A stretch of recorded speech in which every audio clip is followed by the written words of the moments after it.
I'm Cormac O'Malley, son of General Ernie O'Malley. Welcome to Ernie's Journey. This is a series where I share with you stories during the Irish War of Independence and the Civil War. It's how Ernie leaves his home, goes on the run, trains thousands of volunteers to fight against the British, and becomes involved throughout Ireland as an IRA organizer. During this period, he rises from a low level to become a general at age 23, at one of the highest levels in the IRA. We also sort of see how he's imprisoned, tortured, and captured. And part of how he tells this story, how we're able to tell this story, is through his own writings, both in On Another Man's Wound and The Singing Flame. Today we have the episode 6 on the attack on Rearcross and its implications. Ernie O'Malley was deeply involved in this. We have his own words from it. Let me tell you about where we are in the story, though. We're in July 1920. Ernie is still an organizer in County Tipperary. In this case, we've had an episode in South Tipperary, in East Tipperary, and now we're going to the northern western part of Rearcross. Rearcross is important because of the consequence of it. So let me give you the setting as told by Ernie O'Malley in his memoir, On Another Man's Wound. I undertook responsibility for the action. Men had come from South Tipperary and a few from mid-county. We had no explosives. The country near Ray was without trees. It was like a skull that dogs had once picked clean. The mountains were clouded all day and rain poured down. It was a dreary country. In the dark we blundered down from our meeting place, a grey stone dolmen on a hilltop. The night was stormy and dark. We held on to knotted ropes for guidance, but the noiseless advance became a series of rattles from buckets and sprawling stumbles from men weighted down with ladders and petrol tins. A few of us went on ahead to get into the house next to the barracks. Out on the Newport Road, Sean Tracy, Dan Breen, and a few South Tipperary men held a position waiting for the soldiers from Newport.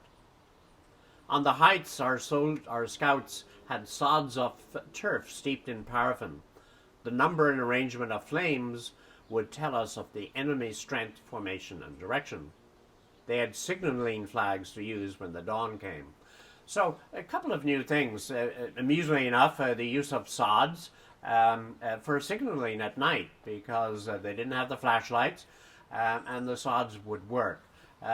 Also, we're seeing the use of the same technique as was used in Drangan, which is the selection of Rearcross was using a house with an adjoining house. This meant that ladders weren't required. It gave greater protection to the attackers, and where you break through the roof of the adjoining house and get on top. The other dramatic thing is that Ernie is taking over leadership of the entire activity. The local battalion had decided to countermand the approach, and Ernie, in his position as a GHQ officer, decides to countermand that countermand and leads the attack. You see him on the roof, the usual manner with petrol and pumps. However, the difference here is that Rearcross is known for its violence. What happened is not only were soldiers killed, the RIC, but also there were injuries to the attackers, severe injuries. So what happened in the case of the RIC, when one of the RIC heard the dogs barking, they came out, and one of them was shot as they went back into the barracks. In another, later on, when they're asked to surrender, the RIC sergeant comes out and he takes aim about to kill somebody on the roof, and he in turn is shot. So you see that the level of agitation and violence has increased. What happens in the end is that the surrender is taken, that the arms and ammunition are captured, and this is great for the local men in the IRA because they need these resources. The consequences for a couple of the individuals is that they too are injured.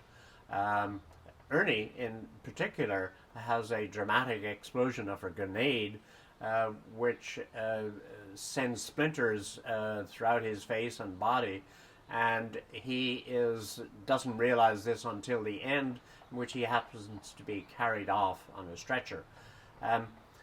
He is assigned to a hospital in Dublin for 2 weeks as sort of hors de combat for that period of time.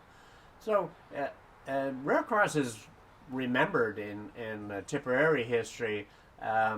It's one of the great times that Ernie O'Malley, for his third episode, plays an active role.